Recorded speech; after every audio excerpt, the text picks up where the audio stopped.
السلام عليكم ورحمة الله. معاكم أخوكم رامي. تعال نتكلم شوية في الكورة. تعال نتكلم في الدوري المصري واللي بيحصل في الدوري المصري. يعني تعال نتكلم في ماتش الزمالك الأخير. برضك الزمالك مش في أحسن حالاته، وهم برضك طلعوا بلعبتهم السما والصفقات والدنيا، وما خدوش بالهم خالص إن هم لسه بيكونوا فرقة جديدة. كل حاجة جديد في جديد. فلما وقعوا بان كل حاجة. بان قد إيه إن اللعيبة لسه بدري عليها أوي اللي عندهم، وإن الصفقات في الأول ادوها حجم أكبر من حجمها، زي شيكوبانزا، زي ألفينا، زي كتير قوي من عندهم. لو جيت تبص هتلاقيهم صفقات عادية، مش الصفقات اللي هي بوم طخ، يعني زي ما كانوا موضحين للناس، أو زي ما كانوا المحللين بيتكلموا في قنوات عنها. يعني هو بس الفوز بيديلهم إيحاء إن الصفقات دي مفيش بعدها ولا قبلها.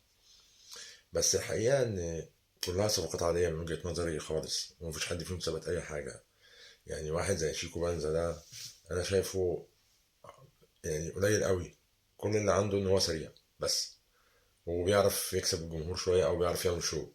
غير كده هو ما بيعملش اي حاجه تانية، ولا بيعرف يعدي واحد على واحد، ولا بيعرف يعمل، يعني ما شفتلوش اي مهاره فرديه، ما شفتلوش اي لقطه تقول ان هو صفقه جامده.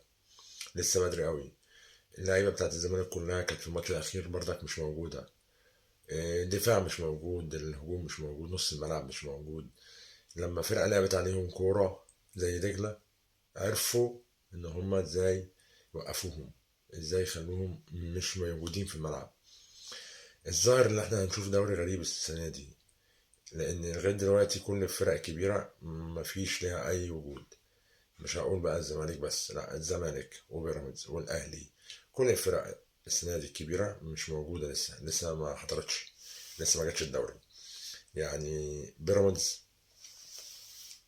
برضه غريب، الاهلي مش موجود لسه، الزمالك كل اللي هو عمله حاجات عادية، ما قابلش فرقة تقيلة لغاية دلوقتي. فرقة عادية، وتعادل ماتش وخسر ماتش وكسب 3 ماتشات. مش هما دول، هو المكسب بتاعهم ما يدلش ان هو قوي يعني. ممكن يكون الزمالك من وجهة نظري هو الفريق الوحيد اللي يعني ممكن اقول عليه لسه بدري اما تحكم عليه. يعني نتكلم بس بواقعية شوية بعيدا عن اهلي وزمالك. يعني الزمالك جديد، كله صفقات جديدة، مدرب جديد، مدير رياضي جديد، في احداث كتير وطلع من ازمات وبتاع. اما لما تيجي تتكلم عن بيراميدز، بيراميدز دعم مع فريق واخد بطولة افريقيا. يعني المفروض ان هو فريق قوي متكامل، عنده فريق اساسي وفريق احتياطي، وعنده نجوم، يعني عنده نجوم تقيلة. الاهلي عامل صفقات كبيرة، فالمدرب بتاعه اللي كان موجود اللي مشي برضك كان واخد تجربة كبيرة، وعمل فرقة اعداد كبيرة قوي، كاس عالم اندية ولعب بوديات كتير وفي الدوري ما ظهرش. بس اللي كان غريب بالنسبه لي مع الاهلي ان اللعيبه نفسها ما كانتش موجوده. نتكلم بقى يعني اكتر ان هو مدرب ما بيقولش حاجه واضح، وان المدرب ما عندوش، كلنا شفنا ده، بس برضك اللعيبه مش موجوده. مش هي دي لعيبه الاهلي، مش هي دي الروح بتاعت لعيبه الاهلي، مش هي دي شخصيه لعيبه الاهلي. كنا دايما متعودين ان في الماتشات اللي زي دي روح الفانيلا الحمراء بتبقى موجوده، الغل اللي هو بتاع الملعب ده بيبقى موجود في اللعيبه. اخر ماتش تتفرج تحس ان اللعيبه مستسلمه، وانت قاعد بتتفرج تبقى واثق ان اللعيبه دي مش هتجيب جول، واثق ان اللعيبه دي مش هتعمل حاجه. اللعيبه لحد اخر دقيقه، ومن اول دقيقه بتنقل عليهم كوره وهما بيحلقوا بس. تحسش ان في حد عنده روح وبيضغط وعاوز يكسب وعاوز يتعادل وعايز يعدل النتيجه الغل اللي هو بتاع الملعب ده، والروح والشخصيه والحاجات اللي احنا كلنا عارفينها دي، ده كله غايب. هل ده بسبب الإدارة؟ يعني بسبب إن مفيش مدير رياضي قوي، مفيش مدرب قوي، اللعيبة كلها باصة لبعض بسبب الماديات، ده عقده قد كده وأنا عايز أجدد عقدي يبقى زي العقد ده، وده عاوز يبقى زي ده، وده عاوز يطلع بره يحترف، وده عاوز يخش جوه يحترف، لا ده أنا هروح الزمالك، لا أنا هروح بيراميدز، أنا جاي لي عقدي في الخليج. يعني حاجات غريبة بنشوفها. في عقد التزم بيه، وساعة التجديد دي أحلال حلال، أنت بتيجي تجدد مع اللعيبة في نهاية الموسم مش في نص الموسم ولا في بدايته. حاجات غريبة أول مرة بنشوفها، تجديدات وتعديلات في العقود في بداية الموسم. لا، المفروض ان الحاجات دي كلنا كنا بنشوفها زمان في نهاية الموسم. لعيبة عقده ناقص فيه سنة، هجدد لك بالسعر كده، تمام تمام، مش تمام جالك عقد تاني، توكل على الله. الأهلي ما بيقفش على حد. الأهلي طلع منه نجوم كتير ومشي نجوم كتير وما وقفش. بس ان اللي احنا شايفينه من اللعيبة ده حاجة مخزنة قوي، يعني حاجة يعني ايه يا عم، خلي عندك دم بقى شوية واعمل، العب، يعني ورينا أي حاجة. فمن الواضح إن إحنا هنشوف دوري غريب شوية، وهو دوري غريب بمحللين غريبة على القنوات بتزيد زي الجمهور وبتنتقد زي الجمهور. ما بشوفش حد بيتكلم بعقلانية غير لما من رحمه ربي يعني. لما تيجي تبصوا على المحللين الموجودين على جميع القنوات هتلاقيهم كلهم بيتكلموا في الترند، يعني عارف، خالف تعرف، اعمل اي كلام يطلعك ترند، قول اي حاجة الناس تتكلم عنها حتى لو غلط. ليه؟ ما اعرفش يعني. سيب الحاجات دي للناس بتوع السوشيال ميديا، سيب الحاجات دي للناس بتوع الصحافه اللي ممكن يقولوا اخبار مغلوطه. اما تيجي انت محلل، اتكلم فني، اتكلم عن اللي انت شايفه بجد، خلي الواحد يحترمك، خلي الواحد يقدرك، خلي الواحد لما يجي يتفرج على البرنامج يبقى عارف ان انت بتقول الحق، الحقيقه. بس دي كوره مش كيمياء، كلنا عارفينها وكلنا فاهمينها كشعب مصري. كلنا بنفهم في الكوره وكلنا بنحب الكوره. فاما تيجي تتكلم خلي الناس تحترمك، يعني بلاش تأفوروا في الكلام، وبلاش تحسسونا ان احنا مش شايفين حاجة وتضحكوا على عقولنا. عيب يعني. انا شايف حاجات غريبة بتحصل، شايف ان الموضوع كله مبقاش فنيات، الموضوع كله بقى مين يعرف يعمل لقطة، مين يعرف يطلع ترند، مين يعرف يكسب الجمهور بشو.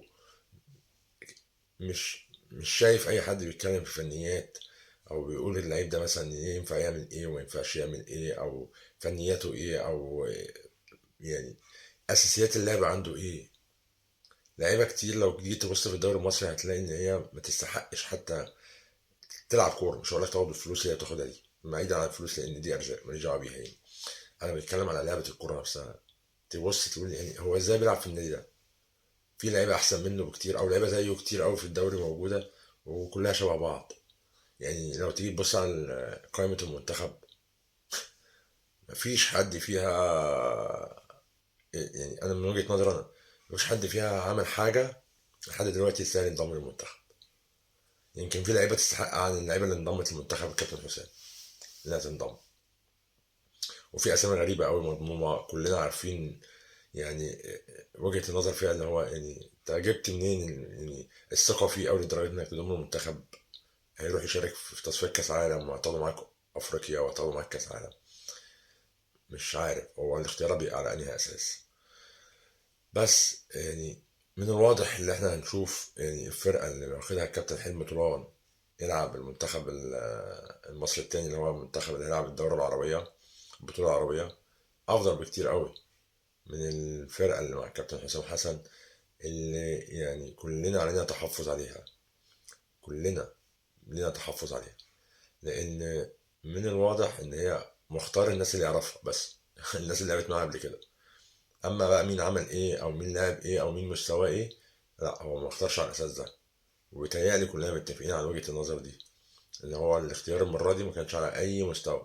يعني انت لو جيت تبص على المستوى كل اللعيبة ما قدمتش اي حاجة.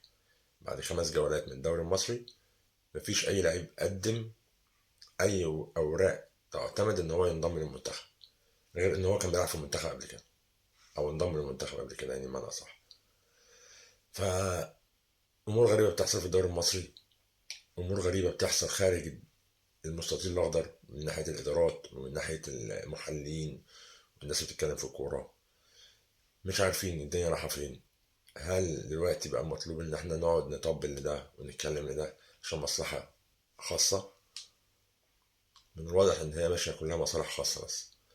أما ككورة، أنا لغاية دلوقتي بعد 5 جولات من الدوري المصري مش شايف أي كورة بتتلعب، وخصوصا من الفرق الكبيرة. يمكن الفرق الصغيرة كلها بتقدم اللي تقدر عليه على قد إمكانياتها.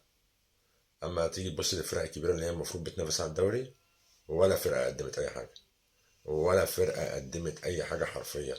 وراجع الماتشات كلها وراجع النتائج كلها، تعرف ان الدوري المصري السنه دي دون مستوى لحد الان. واتمنى الفتره الجايه يكون افضل من كده. السلام عليكم، وان شاء الله اشوفكم الحلقه الجايه. سلام.